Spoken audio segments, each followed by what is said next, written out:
TikTok est-il en train de lancer un mouvement contestataire contre la surconsommation? On aurait eu du mal à y croire jusqu'à il y a pas si longtemps, tellement on associe la plateforme avec ce qu'il y a de pire dans la société de consommation. Achats compulsifs, tiroirs qui débordent et placards remplis de produits non utilisés. Et pourtant, on dirait bien que la tendance est en train de s'inverser aujourd'hui. Depuis quelque temps, un écœurement général vis-à-vis de la surconsommation prend de l'ampleur sur le réseau. Et évidemment, les critiques ne datent pas d'hier. Beaucoup de personnes alertent depuis des années sur les conséquences éthiques et écologiques d'une consommation excessive. Mais aujourd'hui, quelque chose a l'air d'avoir changé parce que ce ne sont pas les plus militants qui portent ce genre de discours. Ce sont les influenceurs eux-mêmes qui remettent en cause leur propre consommation. I want to freaking throw away all of my stuff. That's what it makes me want to do. Because every time I get ready or want to put makeup on, I feel sick. Qu'est-ce qui a fait que les influenceurs ont changé d'avis? A priori, pas tellement les questions écologiques ou éthiques, même si forcément ça a dû y participer. Non, ce qui a l'air d'avoir changé, c'est le rapport à la thune. Si ça pouvait être inspirant à une époque d'avoir les moyens de s'offrir tout ce qu'on veut, on dirait bien qu'aujourd'hui, une certaine partie des gens aspirent à une vie plus économe. You see how I eat brunch at home on Sunday? It's because I'm very mindful. I'm very respectful to my budget. I'm very demure. I'm not like other girls. I save my money. On a de l'argent, ok, mais on veut le dépenser intelligemment. On veut montrer qu'on n'est pas une victime de la société de consommation. Aujourd'hui, on dirait bien que sur TikTok, pour montrer qu'on est riche, il ne faut plus montrer combien on a dépensé, mais plutôt combien on a économisé. Et puisqu'on parle de thunes, est-ce que ce serait pas le bon moment pour parler du sponsor de cette vidéo? Les gens qui ont une entreprise ou qui sont à leur compte, écoutez bien parce que c'est pour vous. Question, c'est quoi l'adresse de votre entreprise? C'est votre domicile personnel? Genre là, si je vais sur votre site et que je clique sur comment vous contacter, je tombe direct sur l'adresse de chez vous. Genre y a rien qui m'empêche d'aller toquer à votre porte. Vous savez que vous n'êtes pas obligé de faire ça. Grâce à cedomicilier.fr, vous pouvez domicilier votre entreprise partout en France sans avoir à louer des locaux professionnels. Il vous suffit simplement de choisir l'adresse la plus stratégique pour vous. Peut-être que vous voulez que votre entreprise soit toujours dans votre ville, mais sans avoir à indiquer votre adresse personnelle. Peut-être que vous voulez avoir un siège social à Paris, même si vous n'y habitez pas. Ou alors, vous voulez choisir une adresse qui vous permettra de réduire votre cotisation foncière. À vous de choisir parmi toutes les adresses disponibles. Mais comment je vais recevoir mon courrier si je ne suis pas sur place? Ce domicilier numérise tous vos courriers gratuitement pour qu'ils soient accessibles où que vous soyez, 24 heures sur 24. Si vous préférez aussi recevoir vos courriers papier, pas de problème, vous avez la possibilité de souscrire aux options de réexpédition. Et qu'est-ce qu'il y a derrière ces dizaines d'adresses où vous pouvez domicilier votre entreprise? Eh bien, ce sont des centres d'affaires. D'ailleurs, vous pouvez tout à fait vous y rendre et réserver des salles de réunion pour vos rendez-vous importants. Ce domicilier a déjà accompagné plus de 50 000 entreprises. Les formalités sont très simples, tout se fait entièrement en ligne. Vous pouvez même vous faire accompagner gratuitement par un des juristes de l'équipe pour vous aider dans les démarches administratives de création d'entreprise ou de transfert de siège social. Je vous invite à cliquer sur le lien en description pour aller voir quelle pourrait être la nouvelle adresse de votre entreprise dès aujourd'hui. Avec le code SABINE5, vous pouvez bénéficier de 5% de réduction pour l'année 2025 sur les abonnements de domiciliation de 1 an, 2 ans et 3 ans sur toutes les adresses en France. Merci encore à ce domicilier de sponsoriser cette vidéo. Ce type de discours, j'ai commencé à le remarquer l'année dernière. Il y a 6 mois, je tombais souvent sur des vidéos où les gens filmaient des aspects de leur vie qui étaient selon eux de l'anti-surconsommation. L'idée c'était de rappeler que la consommation qu'on peut voir sur les réseaux, c'est pas la vraie vie. Dans la vie, on n'a pas 15 fois le même article dans toutes les couleurs. Fast fashion, overconsumption and influencer culture has helped normalize some pretty messed up behavior. Doing new clothing hauls every week and every month is not normal. Moi j'avoue que ces trends m'ont toujours fait un peu sourire. Je dis pas que c'est mal de porter ses chaussures jusqu'à ce qu'elles soient usées, mais on va quand même pas donner des médailles à des gens qui vivent simplement comme tout le monde. Moi, personnellement, je rachète du gel douche que quand j'en ai plus, mais après, c'est pas une compétition. D'autant plus que parfois, les gens viennent se vanter sur internet d'une consommation qui me semble quand même être loin de l'anti-surconsommation. Genre, meuf, 4 gourdes? Et tu viens t'en vanter sur la place publique? En tout cas, ce type de trend a finalement infusé sur les réseaux, si bien que même les influenceurs qui avaient tendance à beaucoup accumuler ont fini par changer leurs habitudes. J'ai décidé cette année de repartir de zéro et d'arrêter définitivement de surconsommer. Avec les réseaux sociaux, la création de contenu et la recherche de faire tel ou tel contenu en permanence, je me suis perdue, que ce soit dans mes valeurs personnelles ou alors j'ai perdu la notion de l'argent. Tout ce que je voyais sur TikTok me devenait indispensable et j'avais l'impression qu'aller faire du shopping avec 50 € c'était impossible. J'ai assez de vêtements à porter, de livres à lire, d'activités à faire, de produits à utiliser. Alors je vais faire avec parce que non, je n'ai pas besoin de la veste virale que je viens de voir ou tester absolument un énième gloss. C'est comme ça que j'ai découvert la tendance du no-buy ou défi zéro achat en français. L'objectif du no-buy, ne plus rien acheter de non essentiel pour apprendre à consommer de façon plus raisonnable, avec plus d'intention et essayer de décentraliser son quotidien des achats compulsifs. Les règles sont simples. En janvier, je paye mes charges, genre mon loyer, mon pass Navigo, et c'est tout. J'ai le droit de faire mes courses une fois par semaine seulement, et seulement pour de l'alimentaire. Fini les restos, les bars, manger dehors le midi. Si je fais ce challenge, c'est aussi pour se questionner sur notre rapport à l'argent et à la société de consommation, essayer de comprendre pourquoi on a un besoin frénétique de dépenser et pourquoi ça nous rend si heureux. Par exemple, chez cette influenceuse qui a déjà fait le no-buy en 2024, dans les choses qu'elle s'interdit d'acheter, on a globalement tout ce qui est objet, vêtements, produits de beauté, bijoux, décorations, etc. Moi j'adore regarder ce genre de liste parce que tu rentres grave dans l'intimité des gens. Genre comment ça, plus le droit d'acheter des parfums? Parce que t'en achètes plusieurs dans l'année? T'en achètes assez fréquemment pour que ce soit un problème financier? En faisant mes recherches pour cette vidéo, je me suis rendu compte que si en fait il y a plein de gens qui achètent beaucoup de parfums sur une année. Si ça se trouve, moi aussi j'ai une fixation sur un truc que j'arrête pas d'acheter et je me rends pas compte. Non mais tu verrais chez Sabine, elle a une quantité de câbles USB-C alors qu'elle a un iPhone, hein. Parfois ce défi va un peu plus loin, c'est presque un petit acte de résistance dans une société qui nous pousse à consommer. Ça invite à voir les choses autrement. Est-ce qu'au lieu d'acheter de nouveaux vêtements par exemple, je pourrais pas faire une session d'échange de fringues avec mes potes? Certaines vidéos s'interrogent par exemple sur le fait que quand on voit nos potes, on a souvent tendance à centrer cette rencontre sur une dépense. On va aller au ciné, boire un verre, prendre un café. Mais au lieu de dépenser de l'argent ensemble, est-ce qu'on pourrait pas plutôt faire une activité qui ne nécessite pas de consommer? Comme par exemple faire une balade, cuisiner ensemble. C'est à peu près tout ce qu'on peut faire sans dépenser. Respirer de l'air côte à côte en attendant que le temps passe? Pour les plus motivés, ce challenge pousse aussi à s'interroger sur notre organisation quotidienne. Est-ce que je serais capable de moins dépendre de mes achats et plutôt de mes compétences? Faire mon propre pain par exemple, coudre mes vêtements, trouver une nouvelle utilisation aux objets que j'ai déjà. Un des créateurs qui parle le plus d'économie proposait de réinventer notre façon de faire des cadeaux et le moins qu'on puisse dire, c'est que ça n'a pas plu à tout le monde. Welcome to the re-gift bin. Over the years, I've accumulated a good handful of things, whether it be from gifts, work events, Secret Santas, X, Y, and Z. As a frugal person and a minimalist, I just don't feel like I want stuff. So a couple years ago, I decided, why don't I start holding off on the gifts I'm getting and keep them to the side, so if I ever need to give a gift, I can give something without having to spend money. En tout cas, c'est une belle façon de trouver une nouvelle utilisation aux objets qu'on a déjà. Faut juste se rappeler qui t'a offert quoi pour pas redonner son propre cadeau à la personne qui te l'a offert. Évidemment, quelle que soit la première motivation, la perspective d'économiser de la thune reste un moteur pour pas mal de gens. Tout ce que je pourrais économiser si j'arrêtais d'acheter des trucs inutiles, si seulement j'arrivais à ne plus acheter autant de câbles USB-C. Blague à part, la situation de certaines personnes qui se lancent dans ce type de défi est parfois assez critique. Surtout aux US où beaucoup de gens commencent leur vie professionnelle avec une dette étudiante vraiment importante. Pas mal de gens font ce défi zéro achat pour réussir à éponger leur dette à vrai dire. Et d'après ce qu'on peut voir sur internet, les économies peuvent parfois pas mal chiffrer. Économiser 150 € ce mois-ci. £350, which is just mental. $2,500. 4238 €. En réalité, c'est pas si évident d'arrêter de dépenser de l'argent pour vivre, même avec la plus grande volonté. On pourrait croire qu'en faisant les choses par nous-mêmes, au lieu de les acheter, on va faire des économies. Mais c'est pas parce qu'on le fait chez soi que c'est gratuit. Par exemple, coudre ses propres vêtements, je suis pas sûre que ce soit le meilleur deal. Rien que la machine à coudre, ça coûte assez cher, sans compter les patrons, les tissus et tous les accessoires pour pouvoir coudre le vêtement dont tu as envie. Et encore faut-il savoir coudre. Rien que si on s'intéresse juste au loisir, c'est vraiment pas facile de trouver des passions qui ne coûtent pas du tout d'argent. Même pour la course à pied, il faut quand même acheter des baskets et si on court beaucoup, mieux vaut en acheter une bonne paire. En fait, je trouve que pas mal de ces règles d'économie ont vachement une vision idéalisée de ce que devrait être une vie économe. On imagine faire des économies en faisant son propre bouillon cube, son propre beurre, son propre lait d'avoine. Mais honnêtement, le temps et la charge mentale que ça représente, pour moi, ça vaut pas le coup par rapport aux économies réalisées. Mieux vaut les acheter en magasin et passer à autre chose. Mais psychologiquement, on a l'impression d'avoir fait des économies parce qu'on n'a pas sorti le porte-monnaie. Pareil pour ce qui est de la réutilisation de certains objets. I use these Ernest ice cream jars for everything. I put my makeup brushes in here, use them for food, like for overnight chia seed pudding, and I freaking love these things. Oui, c'est très bien de réutiliser des contenants,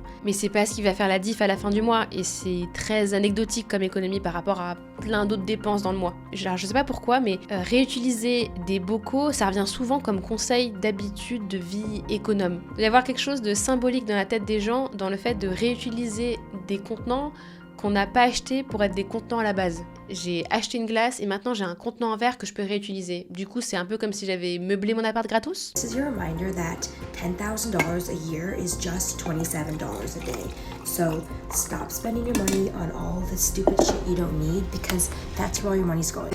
And I was thinking as I was grabbing this mason jar how I really wish that I had those cool glass aesthetic looking glasses that people make like their iced coffees in. And I literally thought for a second like I'm gonna look on Amazon and see how much they are. But then I caught myself and I realized that I do not need a aesthetic looking coffee glass and a glass straw. Like what I have works perfectly fine for me. $27, c'est plus de $800 par mois quand même. C'est pas en réutilisant des pots de moutarde qu'on va y arriver, hein. En l'occurrence, dans cette vidéo, elle est même pas en train de réutiliser un bocal en verre qui avait servi à autre chose à la base. C'est probablement un bocal en verre acheté en grande surface en même temps que la paille en métal pour que le tout aille bien ensemble. Pour moi, on est exactement dans la même consommation que si on avait acheté les jolies tasses en verre sur Amazon. Beaucoup de gens qui se lancent dans ce type de défi ont d'ailleurs cette vision journalière des dépenses. Le défi, ça va être par exemple de faire des journées entières avec 0 dépense. Mais est-ce que c'est vraiment une façon réaliste de faire des économies ? Déjà, est-ce qu'on peut dire qu'on fait vraiment des jours où on dépense rien quand en fait on a dépensé un mois de loyer au début du mois ? Est-ce que dans notre calcul quotidien, il faudrait pas lisser ce genre de dépenses ? En plus, pas mal de dépenses ne dépendent pas de notre volonté et arrivent parfois à des moments impromptus dans le mois. Surprise, c'est le jour de l'URSSAF. Surprise, en fait maintenant faut que tu payes la TVA. Surprise, ta facture internet. Bon, sur les abonnements, c'est quand même plus facile de les prévoir parce qu'en général, ça tombe toujours le même jour dans le mois. Mais du coup, est-ce que ça serait pas plus intéressant de regarder ces dépenses au niveau mensuel que journalier ? Ça permettrait par exemple de pondérer les dépenses entre elles. Est-ce que c'est vraiment grave si je dépense quelques euros aujourd'hui, si en fait là où je perds la plus grande partie de ma thune, c'est dans mon abonnement à la salle que j'ai payé la veille. Mis à part certains comptes qui donnent vraiment de bons conseils financiers, je trouve qu'on est plutôt sur une vision performative de ce qu'est une vie économe. Dans notre imaginaire, quelqu'un d'économe, c'est pas quelqu'un qui se pose sur son tableau Excel pour savoir où va vraiment sa thune. C'est quelqu'un qui réutilise, qui fait soi-même. C'est quelqu'un qui est malin, qui sait passer une journée entière sans dépenser. C'est quelqu'un qui n'a que des dépenses justifiées, qui sait résister à la tentation.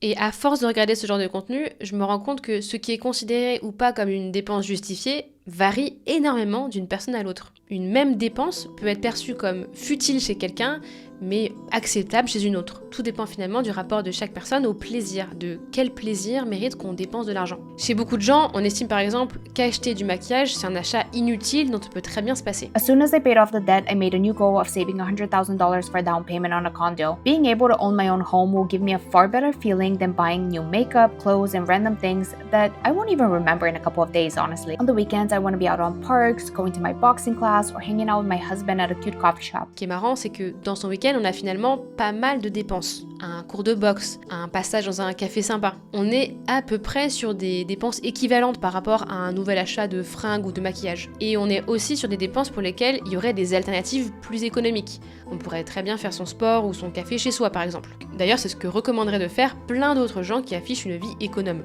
Alors pourquoi ce serait plus ok de payer un cours de boxe plutôt que d'acheter un nouveau vêtement ? Déjà, acheter un objet qui n'est pas de première nécessité, ça évoque un truc superficiel, consumériste. Et pour moi, il n'y a pas que ça. Si le cours de boxe, ça lui semble être une dépense justifiée, c'est parce que c'est un loisir productif. On y apprend quelque chose, on se maintient en forme. Contrairement au shopping, qui est un plaisir qui n'a pas d'autre but que de procurer de la satisfaction personnelle. Dans une autre vidéo, la même créatrice propose des alternatives gratuites au fait de scroller sur son téléphone. Sans surprise, c'est difficile de trouver des loisirs qui soient vraiment gratuits, à part faire une balade, cuisiner ou prendre soin de soi.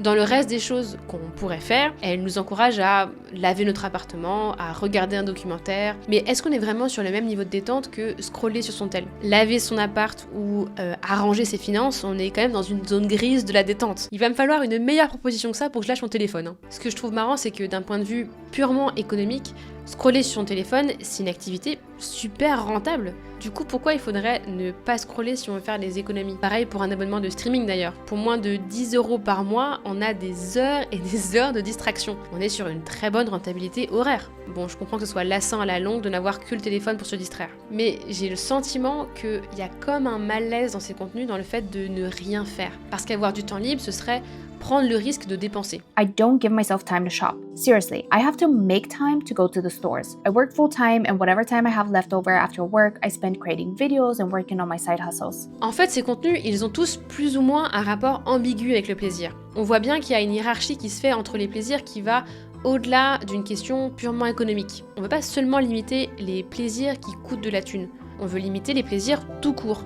On veut privilégier les plaisirs dans lesquels on se sent productif et avec lesquels on peut peut-être à long terme avoir un retour sur investissement. Je pense que c'est super dur quand on est dans une phase de restriction, quelle qu'elle soit, de ne pas tomber dans un surcontrôle de soi-même et de son accès au plaisir. Parfois, ces vidéos, elles me renvoient la même vibe que les vidéos sur les rééquilibrages alimentaires. Je crois que c'est dans le fait de considérer qu'il y a certains plaisirs auxquels on n'a pas le droit pour des raisons qui pourraient se discuter en vrai. Faut être dans la modération, le contrôle. Et je crois que je suis pas la seule à faire ce lien entre contrôle financier et contrôle alimentaire parce que certaines personnes qui font ce défi zéro achat rajoutent parfois aussi des restrictions alimentaires. I didn't add this to the rules as well, but it's also no sugar, which kind of helps with the no spending, and that was really hard. Dans les deux cas, on diabolise pas mal la paresse et la détente. Faut être actif, faire du sport, travailler. Peut-être aussi qu'il y a des similarités dans le fait de s'auto-scruter, de suranalyser la façon dont on se laisserait aller et comment on pourrait s'améliorer. Que ce soit dans les contenus sur l'alimentation ou ceux sur la thune, il y a souvent cette volonté de détox, de devenir la meilleure version de soi-même. Évidemment, plein de gens n'ont pas d'autre choix que de limiter leurs loisirs parce que leur situation financière ne leur permet pas de faire autrement. Mais en fait, c'est pas vraiment le cas de la plupart des gens qui font ce type de contenu. Your small purchases are keeping you broke. I have an addiction to buying clothes, and I won't think twice before buying a shirt off eBay for $25, and then the next day buying another for $30. By the end of the week, I've spent over $100. And then all of a sudden, how did I spend over $800 in a month? Si t'as les moyens d'acheter pour $800 par mois en vêtements, est-ce qu'on peut vraiment dire que t'es en galère financière? Ça veut dire qu'une fois qu'elle paye toutes les dépenses essentielles, il lui reste au moins $800 qu'elle peut dépenser comme elle le souhaite. À moins que ses achats compulsifs se fassent au détriment des dépenses nécessaires, mais je crois pas qu'on soit dans ce cas-là ici. Je comprends que ce soit frustrant de pas réussir à utiliser cet argent pour autre chose, mais je pense qu'il y a quand même pas mal de gens qui, même s'ils avaient un comportement compulsif avec le shopping, n'auraient pas autant d'argent à dépenser tous les mois.